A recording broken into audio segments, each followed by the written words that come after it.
So recently, Destiny went to the Oxford Union and debated, had a discussion with Mohammed Hijab, and I was interested in checking it out. So let's have a look. First, let's begin with our first topic, atheism and Islam. Mr. Hijab will go first. For centuries, civilizations have risen and fallen on the foundations of their moral codes. Today, the Western world champions secular humanism, reason, democracy, and individual freedom, while the Muslim world continue to draw its moral and legal principles from divine revelation.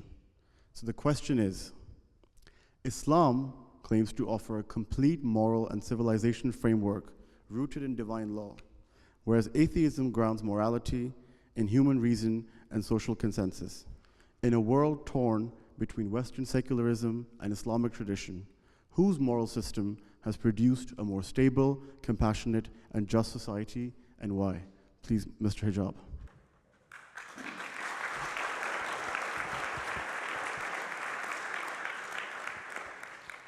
There's one thing we can all agree on, that the universe is regular, stable, uniform, the extent to which it allows life to exist within it.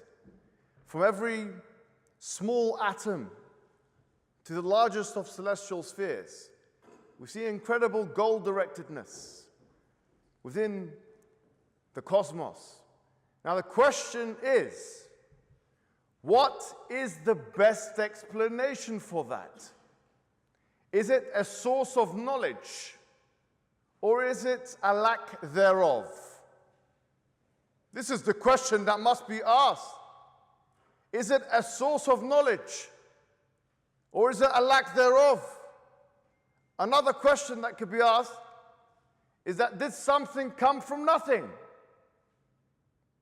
Is it conceivable, intelligible, or plausible for something to come from nothing, that the universe came from nothing? Did the universe generate and cause itself?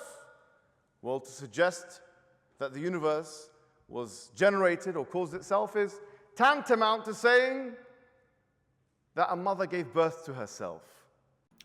Yeah, so I think Hijab already is making quite bold assertions on things that I don't think are very relevant. So he's already started with an analogy of a mother giving birth to herself, and I think this totally misrepresents what atheists and scientists tend to argue. I don't really think there's any serious scientific position that's saying that the universe caused itself in the same way that a human causes a child.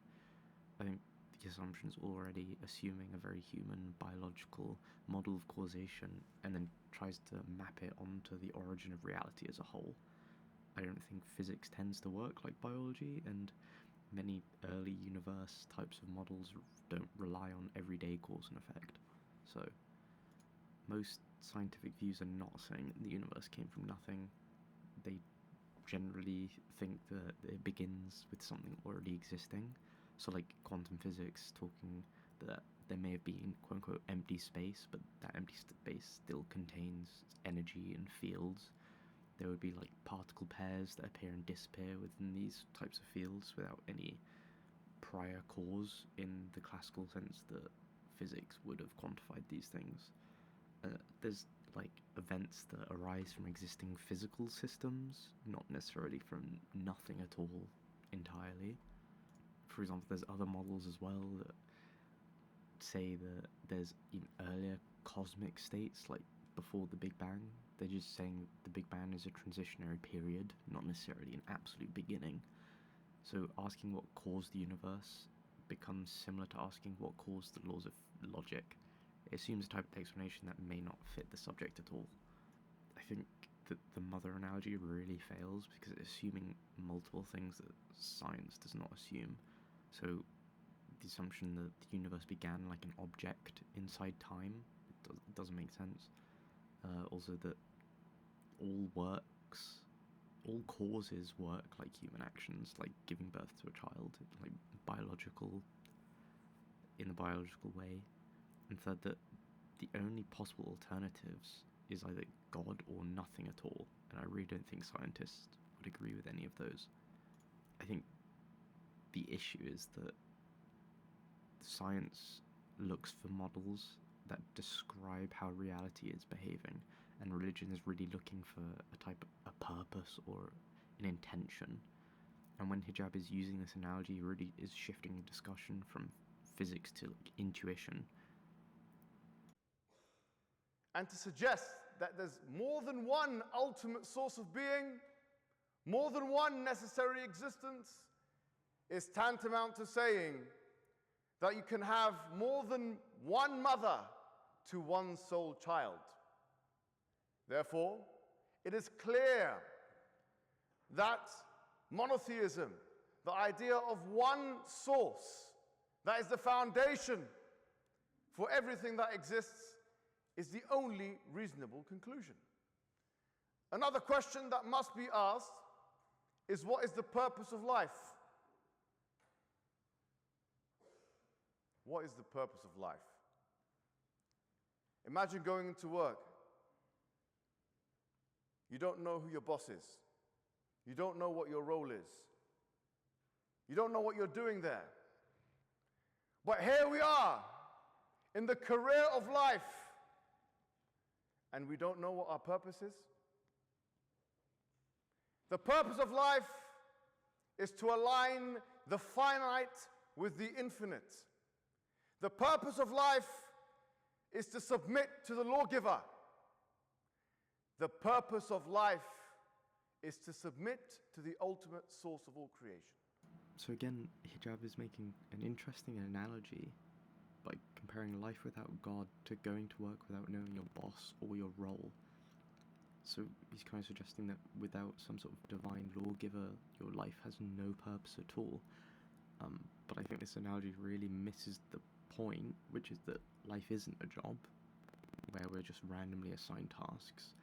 It's really like almost like an open room, like a workshop or a sandbox, where we have all of these tools and spaces and opportunities to create whatever we want, whatever matters to you. And we set our own goals, we choose our own projects, and ultimately, hopefully, find some sort of fulfillment by trying to achieve them. And so in a sense, we are our own boss. And that's why like libertarian philosophy really emphasizes personal freedom and responsibility and sort of self-determination. We're the ones deciding what work is and what matters to you, and how generally to act ethically towards others. So purpose is coming from the choices we're making, the goals we choose to pursue, and the impact of our actions, not from some like external authority, deity, God. I think that's why quite famous philosophers like Jean-Paul Sartre sort of argue that humans create their own meanings through choices, and sort of Richard Taylor really highlights the significance that comes from engaging in projects and activities that matter to you. And secular, liberal, and libertarian frameworks try and provide that framework that enables people to have the freedom, the safety, and social structure to allow us to pursue these goals and allow people to live ethically and meaningfully without appealing to some sort of deity. I think that's the really appealing thing to libertarianism, is that we're sort of empowered to design our own role. We're allowed to set our own purpose, pursue it, and we gain our own sense of meaning throughout life based on the choices and the responsibilities we take upon ourselves. That's why prophets and messengers were sent aforetime. Abraham, Moses, Jesus, and for us, the final prophet Muhammad sallallahu alaihi wasallam. And these prophets came to expound on this truth, to tell people to submit to God. And they came with an evidence for their prophethood. As for the Prophet Muhammad, his evidence is that he came with a preserved religion. The Quran is preserved in a way that no other ancient book is. There's a falsification test within the Quran, challenging humanity to find a contradiction within it, challenging humanity to try and produce a chapter like it. And the Prophet of Islam made predictions that were so frequent and so precise that no other figure in human history made them. For example, he told us that the Roman Empire and the Persian Empire would both fall to the Muslims. Now, according to Barnaby Rogerson, who is a historian, non-Muslim historian, he said that the similitude of the Arabs at that time taking over the Persian and Roman Empire is the same as Eskimos taking over Russia and America. Imagine what kind of a wild prediction this is. And this is one of many predictions that obviously I don't have time to expound here. So here, Hijab is talking about the prediction in the Quran that the Romans and the Persians would fall to the Muslims. But I think this interpretation is quite misleading and sort of needs more explanation. So at least the Western Roman Empire had already collapsed for over a century due to a long process caused by multiple different things like political instability, economic troubles, corruption, the overuse and over-reliance of mercenary armies, heavy taxation, social fragmentation, and the fact that they were continuously invaded by Germanic tribes like the Visigoths and the Vandals. So by the time that Islam even arose in the 7th century, the Western Roman Empire no longer existed. So in order to show how it could fall to the Muslims, you also have the Eastern Roman Empire or the Byzantine Empire. They did lose some territories, like parts of Syria, Palestine, and Egypt, during early Muslim conquests. But then, even then, the Byzantine state survived as a functioning empire for like 8 more centuries. They maintained Constantinople as its capital until 1453, so I'm not really too sure how they claim that the Romans fell to the Muslim. We do have the Persian Empire. The Sassanid Persian Empire did collapse to Muslim armies by 651 AD, so that does align with historical events, but it wasn't necessarily like a one and done thing. It wasn't very instant or like a miracle situation. They had been fighting with the Byzantines for decades and ultimately fell through, again, political struggles, economic difficulties. And so by the time that the Muslims did attack, Persia was basically totally politically unstable and militarily exhausted. So the rapid expansion of Muslim forces did take advantage of these conditions, making it historically plausible rather than some sort of amazing prediction. He then also brings up the Barnaby Rogerson quote, and there's no actual evidence for this quote in any of his academic writings. I've only ever found people trying to quote him and sort of summarize the things that he did talk about. He did talk a lot about Arab victories and sort of the history of Muslim armies and battles, but he never said anything quite like what that quote was, so I'm a bit confused about that. The question is, what does atheism have to offer? Atheism has no explanatory force whatsoever. Atheism is a negation. Atheism has no ontological status. Atheism cannot describe or explain morality, rationality, consciousness. Atheism brings nothing to the table. With that, I conclude. Wassalamu alaikum wa rahmatullah.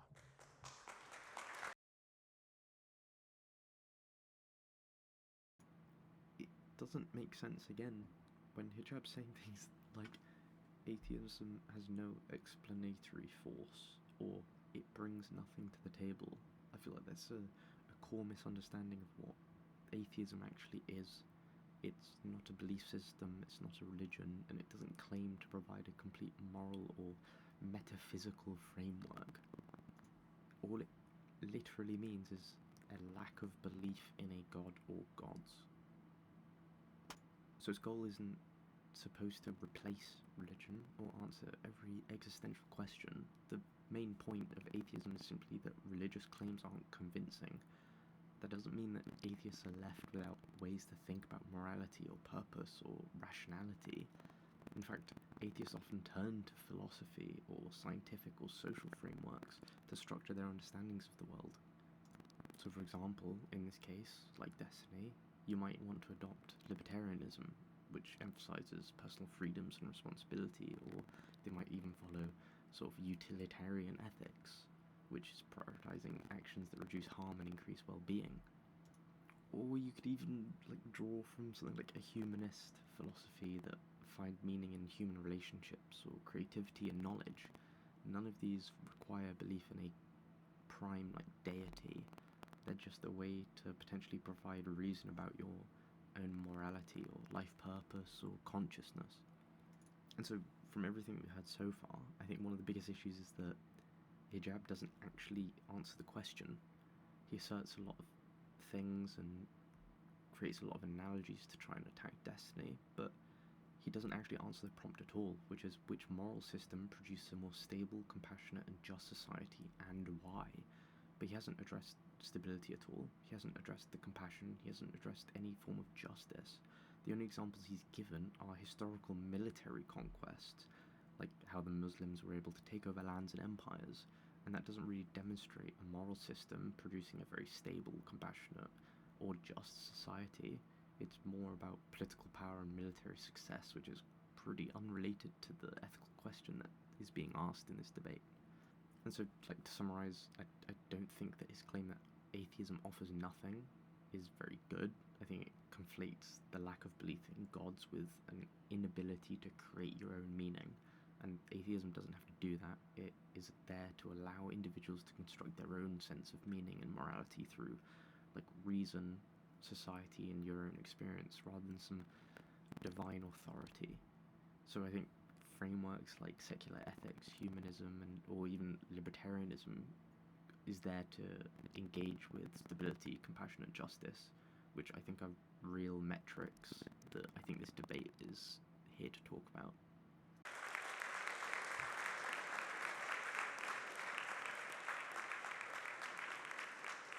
Destiny, your 5 minutes start now. Same question?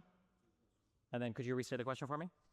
So the question is, in a world torn between Western secularism and Islamic traditions, which moral system has produced a more stable, compassionate, and just society, and why?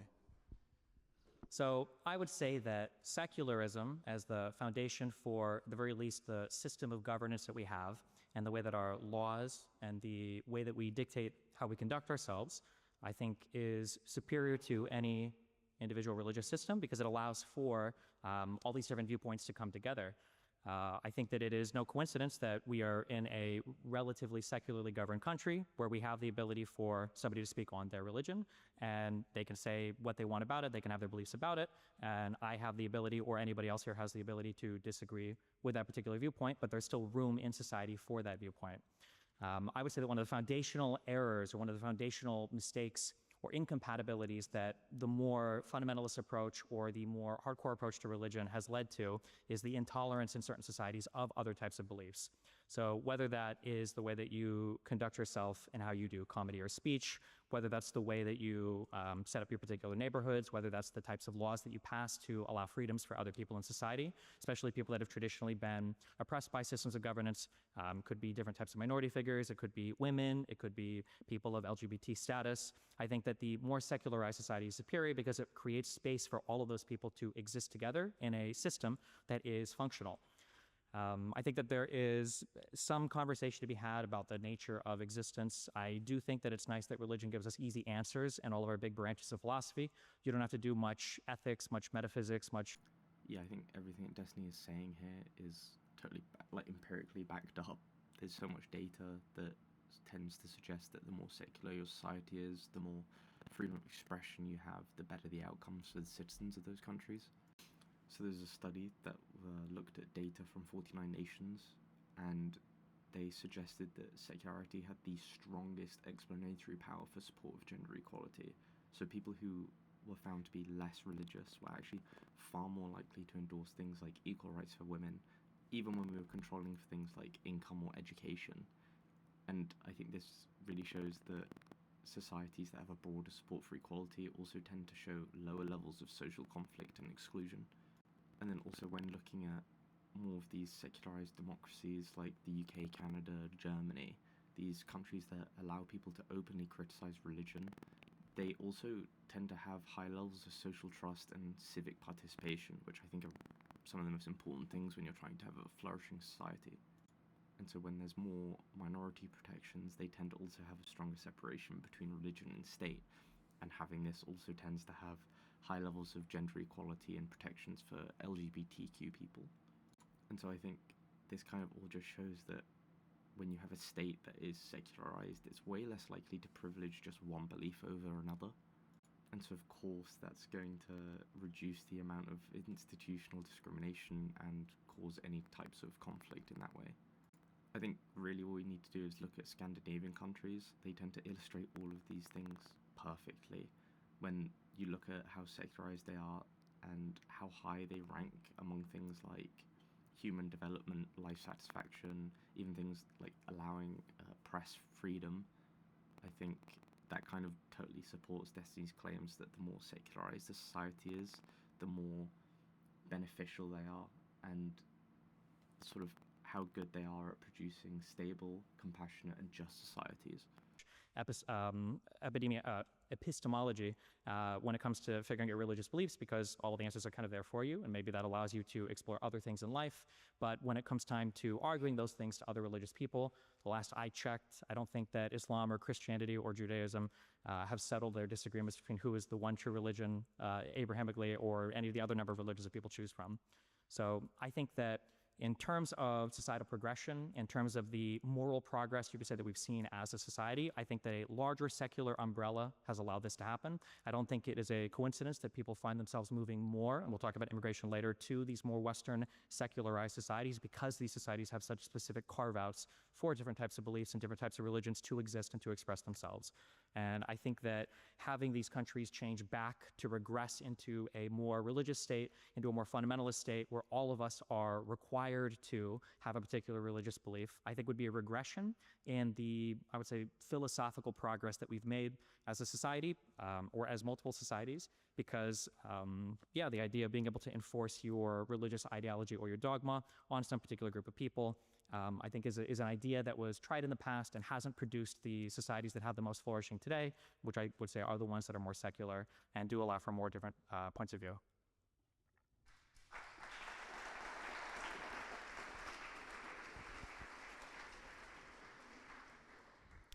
Mr. Hijab, you now have the time to refute the claims that Destiny made in his speech. Well, I mean, Destiny mentions that secularism is superior to religion, but secularism couldn't exist without it, because secularism is, by definition, a separation between church and state. So how can you have secularism without the church? You would just have something else. So it can't be superior to it because it incorporates it into its worldview. So here I really don't get what Hijab's trying to do.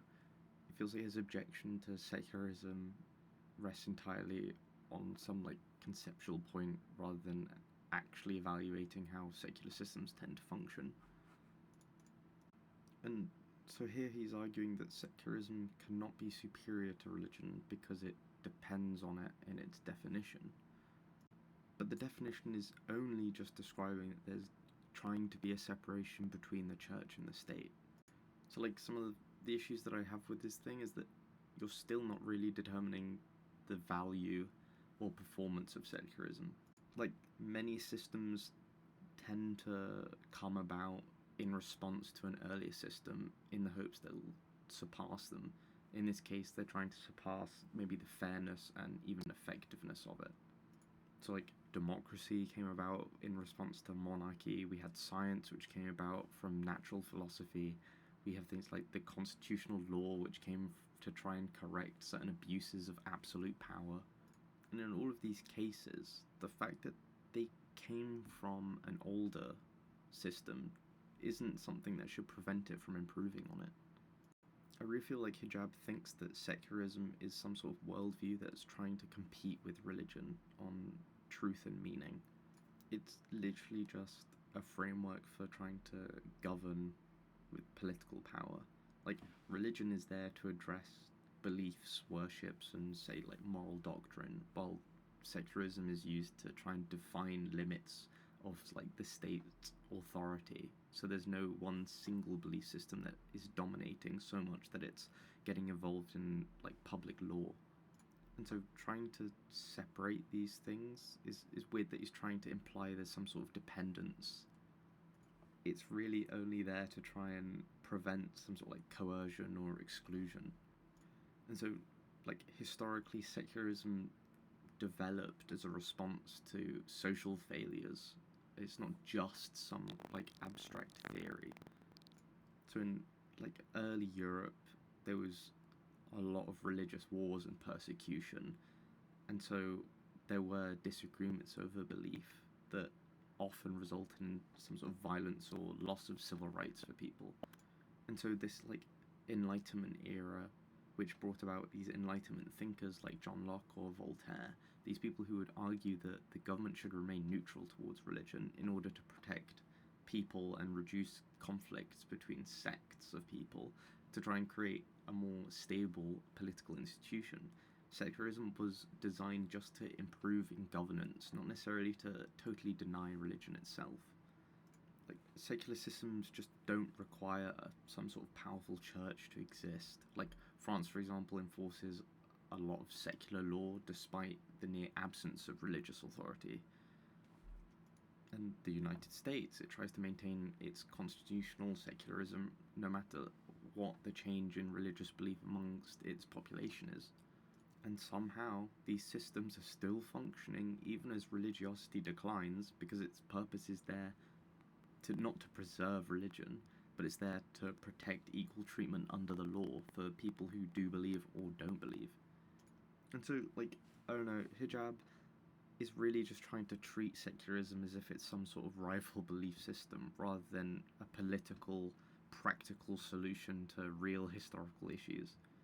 I think he's really trying to delegitimize it just because it arose in response to religion, whereas its actual legitimacy totally rests on whether it delivers a better form of governance, and historically and empirically it showed that it does.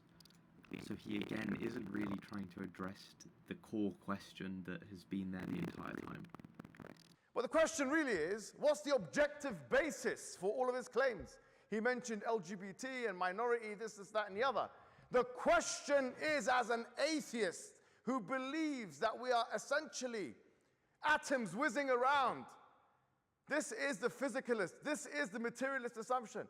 How can you get from that to objective morality in the first place? How can you ascertain that liberalism is the superior ideology from first principles, from a scientific or mathematical perspective? You can't do that. It's not possible, because Kant couldn't do that, because J.S. Mill couldn't do that, because greater people than me and you couldn't do that. Therefore, you won't be able to do that. I don't know what Brov's on about at this point. He's demanding for some sort of absolute moral grounding that is derived from first principles, like science or maths. And so he's totally dismissing liberalism and atheism because they don't meet that standard. But the standard that he's talking about is never, like, applied consistently. Like, moral and political systems aren't validated in the same way that equations are. We tend to assess them through the consequences and the lived outcomes across societies over time. It's so strange demanding, like, mathematical certainty for moral systems. I think Hijab's really trying to make Destiny prove that his moral views somehow derive from some metaphysical place. Like, liberal moral reasoning does not begin with atoms or physics. It tends to begin with shared facts about, like, human vulnerability, suffering, and trying to cooperate with one another. And so I think liberal societies try to reduce the harms through their institutions. And I think liberalism is trying to evaluate these systems based on how well they tend to protect individuals from harm or allow disagreements without some sort of coercion. I mean, hijab is, like, I guess technically correct in one sense, is that liberalism is not derived from first principles in the same way that geometry would be. But neither is Islamic law or Christian ethics or really any religious moral system. Like, all of the morality within religious institutions rests on authority claims, not any, like, demonstrable proof. Like, if we're not allowed to talk about these random revelations that are brought about in religion, then I think that hijab sort of has the same limitation that liberalism has. But I think the beautiful thing about liberal systems is that they openly acknowledge the limitations, but they try and justify themselves through evidence and outcomes, rather than trying to assert some divine certainty. And so I think hijab again is totally ignoring the actual question. And I think, like the question says, we're trying to compare these two forms of societies, the secular liberal society versus the religiously governed ones. And so, like I said earlier, these secular liberal societies tend to show certain patterns that religious ones don't. So, like, higher protections for speech, for religion, for women, minorities. They show lower rates of state violence against people who dissent against the state. They allow people to just actually leave the belief system and not be punished. So I think hijab trying to demand some explanation of first principles isn't really good. I think it's ignoring how we tend to use moral reasoning and how it sort of works in practice. So, like, medicine, for example, is not grounded in the first principles of biology alone. We can sort of prove the value of medicine by saving lives. And same with, like, legal systems, they're not derived from physics. They try and prove their value by resolving the conflict and hopefully reducing harm. And I think moral systems tend to earn its legitimacy in a similar way by how it treats people, not by purity testing and seeing how strictly it adheres to the first principles. Secondly, I will say this. I mean, he mentioned something about intolerance, which we'll come to in a second. But he mentions, and I was very surprised when I, to be honest with you, heard this. He mentions intolerance. Let's go to this straight away, actually.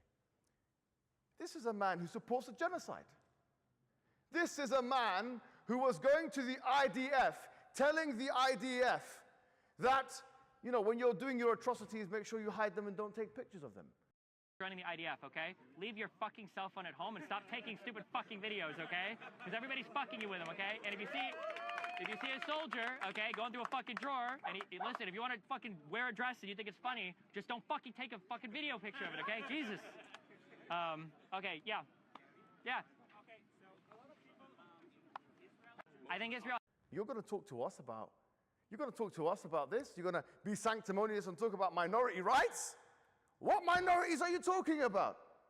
The minorities that you prefer, that the white man prefers, that the colonialists prefer.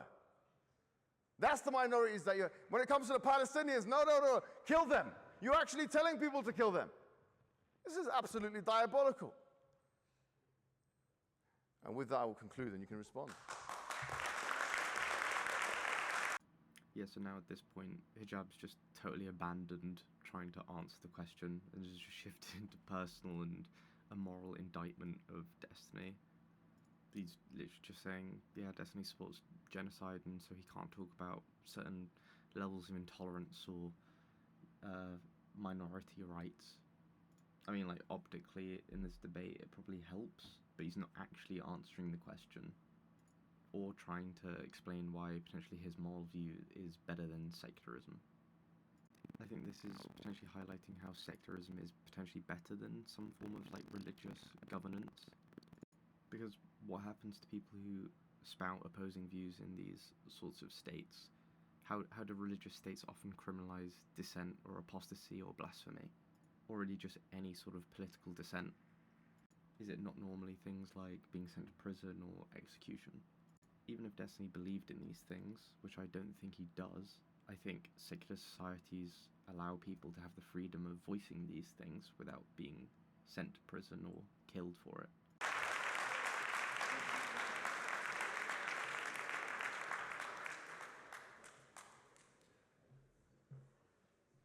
there are, what, some 2 billion Muslims, I think, on the planet. For all the talk I hear of Islam coming from one book, from one word that is unchanged and unaltered, I look to the Palestinian situation and I wonder, where is Islam, or where are the Muslims? The idea that there is some foundational religion here that all of these different people of the same belief system buy into enough to actually stand up for and defend and support their fellow Muslim brother doesn't seem to be there. So one of the most fatal flaws that I find people who are religious commit is this flaw of thinking they stand on firmer ground than they actually do.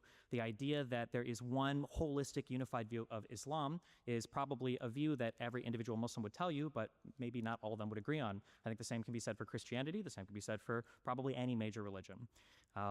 We can talk about what type of minorities that we prefer, but I mean, if you just take a glance at any Western society, you can see that the incorporation of different groups of people into these societies is much better, and the net is cast much wider than it is in any comparable societies, I would say, in the Middle East or North Africa region. So when there's like over, say, 1 billion Muslims across a dozen countries, they do share a religion, but they do not act as one single moral body. They have different politics, they have different amounts of power, and totally different national interests. So the fact that they're supposed to be from the same religion, but yet they do not have one unified, consistent moral action against situations like Israel versus Palestine. So when Hijab's just been talking about almost like metaphysics and first principles, and how atheism doesn't have any concrete answer to any of these things, I think it's interesting when we can then look at the neighboring states of Palestine and Israel, with Muslim states, and we don't see any unified effort to try and help out Palestine either. It seems very weird that Hijab's trying to criticize Destiny's own personal views on Israel and Palestine.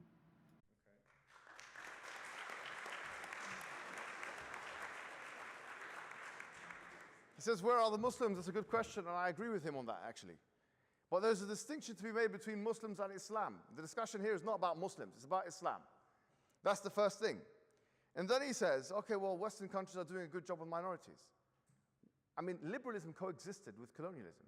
You must understand this. You cannot look at this time in history and not realize that J.S. Mill was somebody who was actually advising his government how to use racism and supremacy against the colonial empire. So Hijab's sort of trying to draw some sort of sharp line between Muslims and Islam. I think it's optically an interesting choice, more so about how Islam is as a moral system in theory. So as to say that all the failures of Muslim states or Muslim societies do not count against an attack on Islam itself, because Islam exists as some sort of set ideas independent of how humans or Muslims may act. But again, I think Hijab's totally missing the actual question, and the actual debate question is not asking which system sounds best in theory, it's asking which one is actually able to produce a more stable, compassionate and just society. And as soon as you frame it in that way, we're looking at the outcomes and how those outcomes do matter. And we can only actually understand the value of a moral system once it's actually been implemented by people. So it doesn't really make sense to try and separate Islam from Muslims when we're trying to evaluate the social results, because it's Muslims who are applying these Islamic principles in their societies. And so he's trying to respond to Destiny's claim about Muslims, but Destiny wasn't making like a theological point, he was making a sociological point. He was trying to point out that just having a shared belief does not produce the same moral outcomes.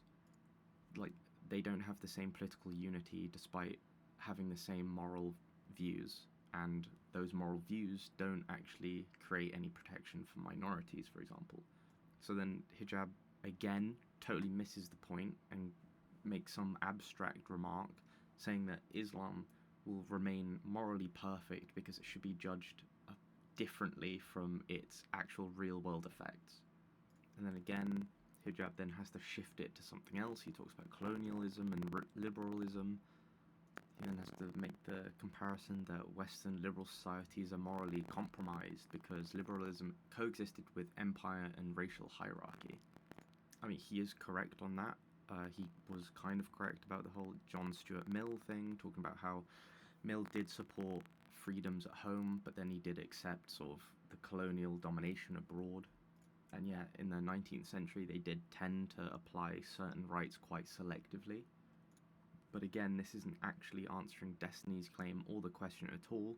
I don't think Destiny's ever said that liberalism has a flawless history. He's just saying that liberalism allows itself to self-correct.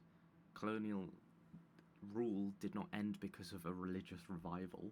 It actually came to be that it would end because of liberal principles. They were expanded and universalized. It allowed people to have equal citizenship and just basic human rights.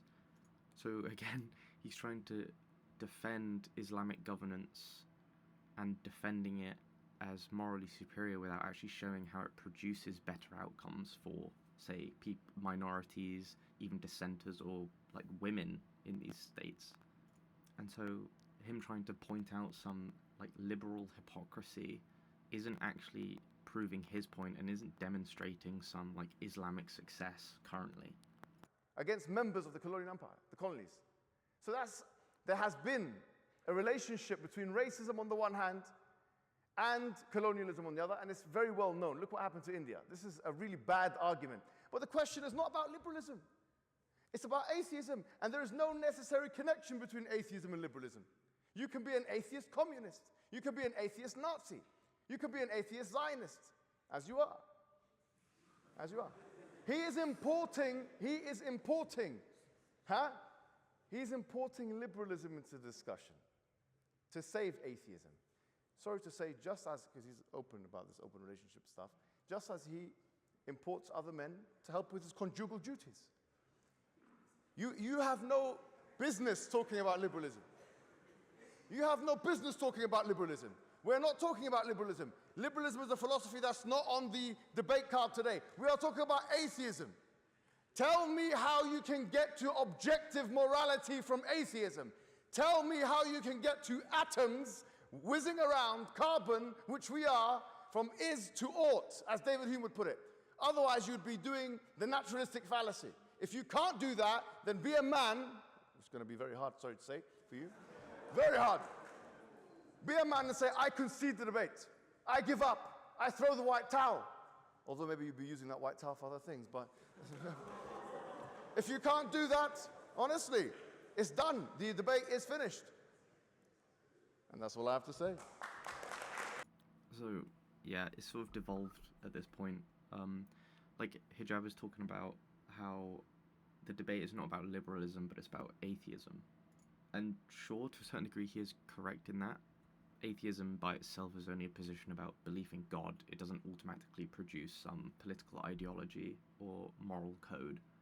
And he mentions how you can find atheists across the political spectrum, like communists, nationalists, authoritarians, and liberals. So Destiny would be incorrect if he was claiming that atheism alone generates liberal values. But luckily that's not what Destiny's doing.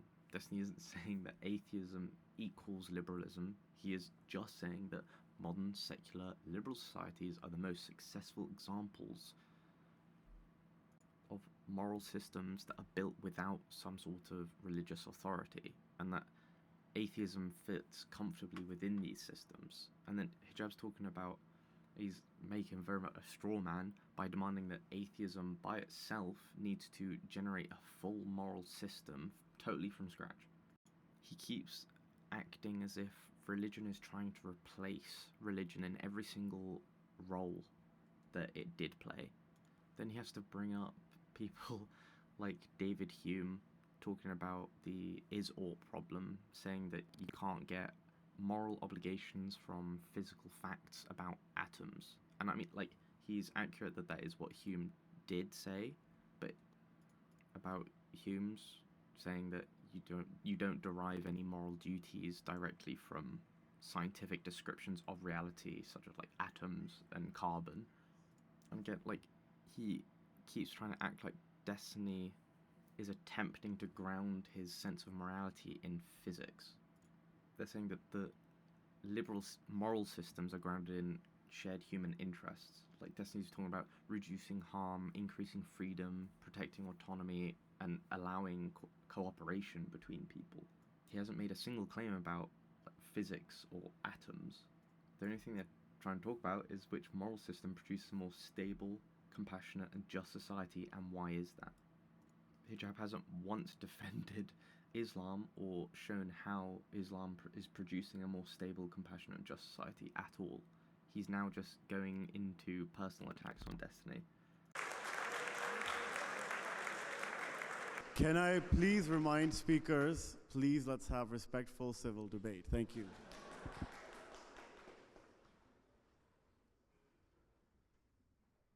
So I think at the end of the day, you know, you can talk about the atoms whizzing by, we can talk about the different ways that we think we've proven our God. But again, there's been no progress made on this conversation in the thousands of years that people have debated religion. I think that one of the fatal flaws, again, of religious people is that they stand on, or they think they stand on firmer ground than they actually do. You say that we're not talking about Muslims, we're just talking about Islam. Different people have different interpretations of what Islam means. Some people might think that marriage is between one man and a woman who want to spend the rest of their life together. Other people might believe that marriage is a thing that you solicit to a woman to engage in sex with her and then leave her immediately after. Other people have different views on that. It just depends on how you live your life. The great thing about liberal societies is you're able to practice all of these things however you want in a way that won't involve you getting executed for it. And so I think Destiny is trying to point out that religious people often overestimate the certainty of their beliefs. And same with Islam, there's many different ways of interpretation. Like, for example, in some Sunni communities in certain countries like Saudi Arabia, Egypt, or Indonesia, there are marriage contracts that allow divorce but kind of discourage it. So there's a lot of emphasis on stable, lasting unions. But then at the same time, there's other interpretations, such as temporary or transactional marriages, that are practiced in some Shia communities. So under some mutually agreed conditions, there are certain fixed-term contracts that are allowed. These can last from a few hours to potentially years, depending on what kind of agreement you have. And then also in certain other places, they practice things like polygamy. They might allow divorce procedures to go about, but all of these is to say that these religious texts that haven't changed seem to all have very different interpretations. When it comes to deciding, you know, whether a society can have a secular foundation, you know, you can have this conversation of, well, philosophically, you can't connect A to B and B to C and C to D and everything else, but somehow secular societies seem to exist. It's also funny to try to tie liberalism together in with this concept of imperialism when people have been doing imperialism far before the concept of liberalism even existed. I seem to remember caliphates spreading across huge portions of the world, and they didn't need any liberalism to do that. They seem to do that just fine along with Islam. Islam has specific categories of people that aren't part of the main body of the Muslim population. So this idea that you can't have marginalized people in any type of system, I think is a bit silly. The idea that Islam provides some special protection or some special way to run a society that would be superior in terms of the producing better outcomes for the people involved.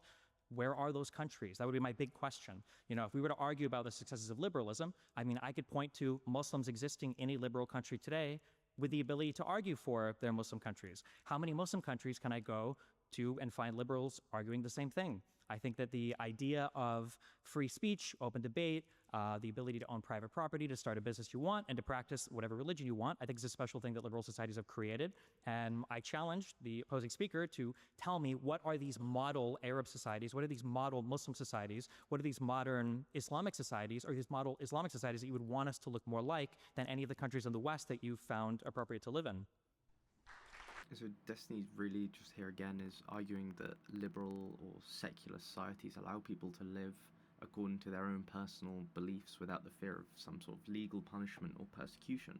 And yeah, like Destiny said, trying to tie liberalism to imperialism is a bit misleading. Like, imperialism this massively predates modern liberal thought. And then also Destiny's talking about how Islam, like other religions, have historically categorized people.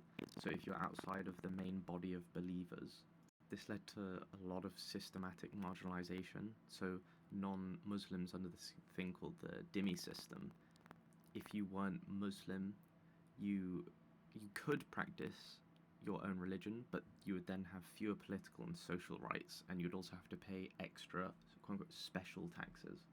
You couldn't hold any public office, and you potentially weren't able to build any other places of worship. And there was a lot of limits on protections for women or other kinds of minorities. And so then, in contrast, secular liberal societies would provide consistent legal protections for everyone, no matter your religion, gender, or ethnicity.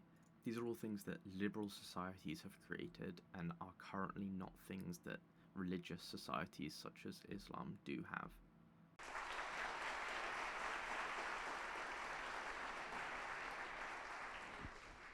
Can I please have the closing statements on this segment now? First from you. Thank you. Well, that was a bit of a mouthful, Bonelli. But you're going to have to swallow your pride and concede the debate, because actually, he has not been able to connect the dots, unfortunately, for himself. This is a debate about Islam and atheism, not Islam and liberalism, okay? He is assuming a liberal framework. Liberalism does not necessarily connect with atheism in any way whatsoever. Itself, liberalism needs proof and justification for its own truth. And so again, I think Hijab misses the point, and he seems to say that Destiny is assuming that liberalism is entirely connected to atheism. But Destiny's not claiming that atheism automatically is liberalism. Rather, that liberalism is a practical framework that kind of shows how non-religious societies can organize morally, socially, and politically in ways to protect the rights and reduce the harm of its citizens. And so Hijab keeps on going on about how Destiny needs to prove liberalism from a first principle point of view.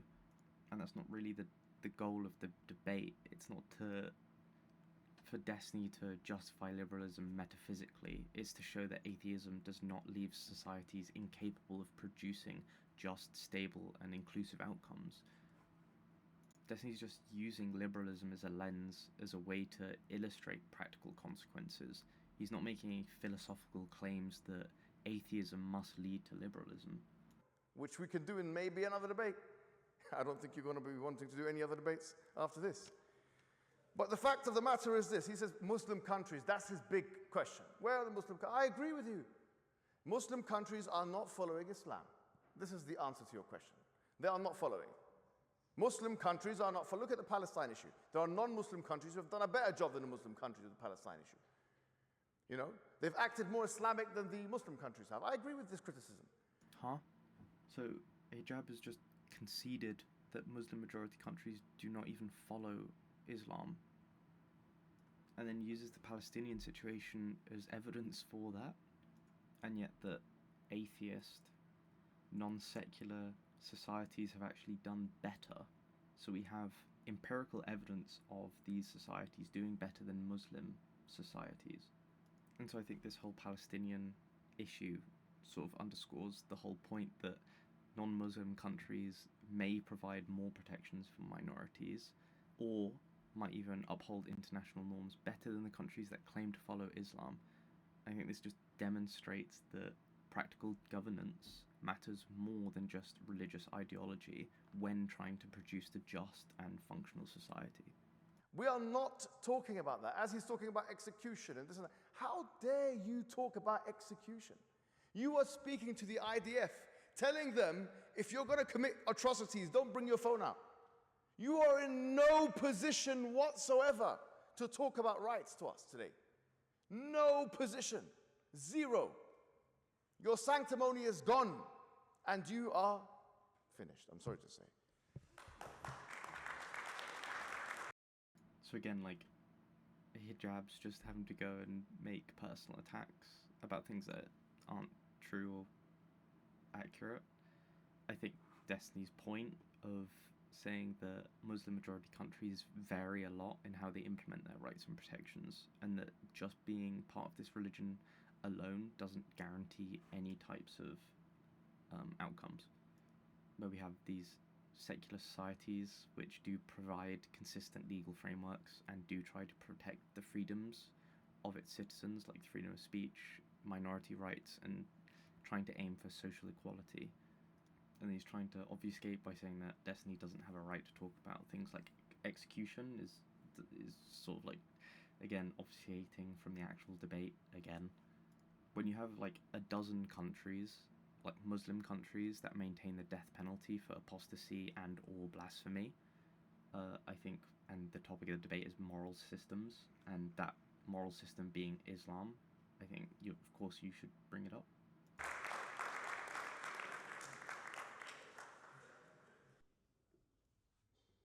As much as the fellow speaker wants to paint me as a Zionist Israeli person, I've never given a speech to the IDF. I don't think they would much want my advice or my criticisms. I'm not a fan of Netanyahu, never have been. We can get into that later if you'd like. You're talking about the ability to connect atheism to liberal society, and you're saying that I'm simply begging that I'm simply asserting that it must be true for one liberal society to exist, that there must be some atheist foundation. But I guess my question to you would be, how could you have a foundation to a society that is some kind of religion that also allots for other religions to practice themselves in identical ways? When religions tend to be mutually exclusive, especially the Abrahamic ones, when they say that my holy book, my scripture, my God, my interpretation is the correct one, how do you truly have a society where you allow for other people to practice their religious beliefs? I challenge you, I'm curious, in your worldview, in the ideal Islamic country, would you allow people to draw pictures of the Prophet? Would you allow people to practice whatever religion they want? Would you allow people to do things that, so long as they comport with the basic laws that we all agree on when it comes to, things like don't steal, don't murder, don't do, obvious crimes we all agree on? Would you allow in your ideal Islamic society all of these other religions to practice in the same way that in a liberal society, in an atheist society, in a secularly built society, other religions are able to practice?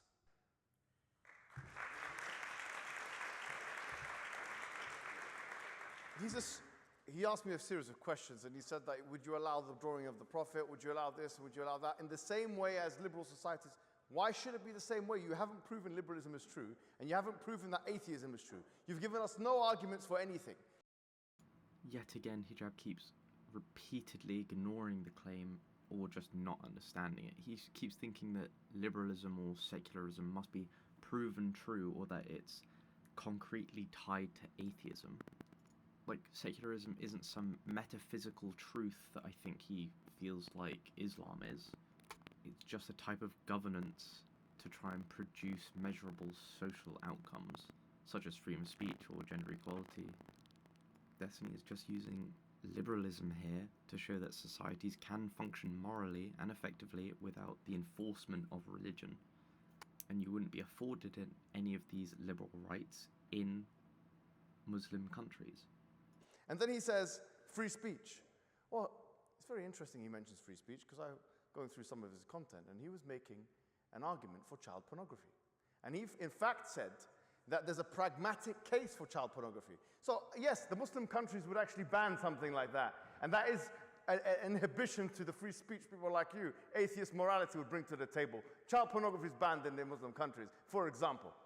Maybe that will put you in trouble or this and that, because I know you sent some pictures to that person, whatever. I don't know what's going on. I'm surprised you're even here today, so quite frankly. I was thinking whether or not I should humiliate you, but I was worried that maybe you enjoy it. It's over here, man. You haven't answered any of my questions. I'm asking you, how do you connect atheist morality with liberalism? There is no answer, there's no connection. So all of your subsequent questions are a waste of time. I think it's so weird that he's trying to make ad hom attacks against Destiny for being for child things, when Hijab is trying to promote a religion and a way of thinking that tend to harm children a lot more. So for example, in Iran, girls can legally marry at 13. In Yemen and Saudi Arabia, there's no fixed minimum age for child marriage or consent. Child marriage in Pakistan and Bangladesh is a very common thing. In Bangladesh, 51% of girls are married before the age of 18. In Niger, 76% of girls are married before 18. So to talk about how Destiny himself is apparently for these things, when the actual debate is about your moral system and how it promotes a more stable, compassionate, and just society, it's just a load of obfuscation, because he can't actually talk about how his moral system is better than atheism or liberalism. Because you are a puny, perverse, yes, I'm sorry to say puny, perverse, pro-genocide, pipsqueak of an individual. This is the case. And there's nothing more to be said about you. Okay. One second. Okay, that was meant to be the close the segment, but because you have spoken, I will now allow Destiny to respond as well. Please, can we be respectful? We are here to have a civil debate of ideas. Can we please stick to that? Thank you. Destiny, please. I would have prepared more personal insults if I knew that was the direction we were taking this, but okay. Again, I will say, you're saying that I haven't connected atheism to a liberal society, but I notice that you failed to answer my question of what types of behaviors would you allow in your model Islamic society without having the foundation as some secular system, without being able to point to laws, without being able to point to a system of governance that doesn't originate from some holy book. I don't know how you can say that a liberal society, one that allows for all religions to practice equally, isn't necessarily a society that doesn't take a normative position on what religion is true or what religion is false. Again, there is a reason why you have come to this country, and while you might insult me and call me a lot of names, which funny enough is an indication that the person doesn't feel confident in the material, I guess, that they're talking about, you have the right to do that, and you're able to do that here as I don't know if you were born in this country, if you're an immigrant to this country, and I think that's a beautiful thing. I don't think that you would be able to get away with the same type of behavior in the countries that you seem to want to model this one or other Western countries out of. Again, I ask you, if you think that there is a better way to build a country with an Islamic foundation, where are these countries? It seems like they fell in the past, they haven't emerged again. If you're telling me that atheism is not the model or is not the foundation for a secular liberal society that allows for other religions to practice equally, well then tell me, what is the religious foundation for that society? How can you have a society that allows for multiple religions to practice, all of them to be treated in an equal manner by the laws and the government, but say that that society takes some position on religion and that the society itself isn't atheist or isn't liberal? You brought up this idea earlier. It's funny, you used an analogy of a mother birthing herself or a child having two mothers. We can look, for instance, to children born today. That doesn't involve any religious aspect. It doesn't involve a God. It doesn't involve anything else. We know the process by how that works. We don't need religion right now to explain the things that are happening in society. For all the predictions that Mohammed or anybody else supposedly made about things in society, I don't see his name on any research papers. I haven't seen him publish anything in Nature or Science Weekly. I don't really know what his predictions are doing that are relevant today. I know that, he was the head of a bunch of caliphates or started these that eventually fell and no longer exist. So I'm just curious if in your push to have Islam be the model for Western society, again, where are these countries that you want to model, Western countries off of? And if my foundation for a liberal society is not an atheist one, then tell me, what religion am I pointing to in order to have the societies that exist? I think ultimately what this debate is demonstrating is why secular and liberal societies are superior in practice. Destiny and Hijab are able to sit here, question each other-ish, and challenge the religious and philosophical ideas that they both present, and ultimately allowed to publicly do this without the fear of imprisonment or execution. That level of open discourse is only possible because we're in this secular society where laws are independent of religious authority, and in many Muslim majority countries, debates like this just simply wouldn't happen. People have been jailed, attacked, or even executed for even questioning religious ideas. And so I feel like Hijab again hasn't really sort of made any valid points or actual criticisms to Destiny's points on atheism and liberalism. He's just thrown a lot of ad homs at Destiny. And so I personally feel like Destiny has kind of proven his point much more accurately. And so after this, they go on to talk about immigration. I might make a video on that, but I'm not too sure. So yeah, I'll see you around.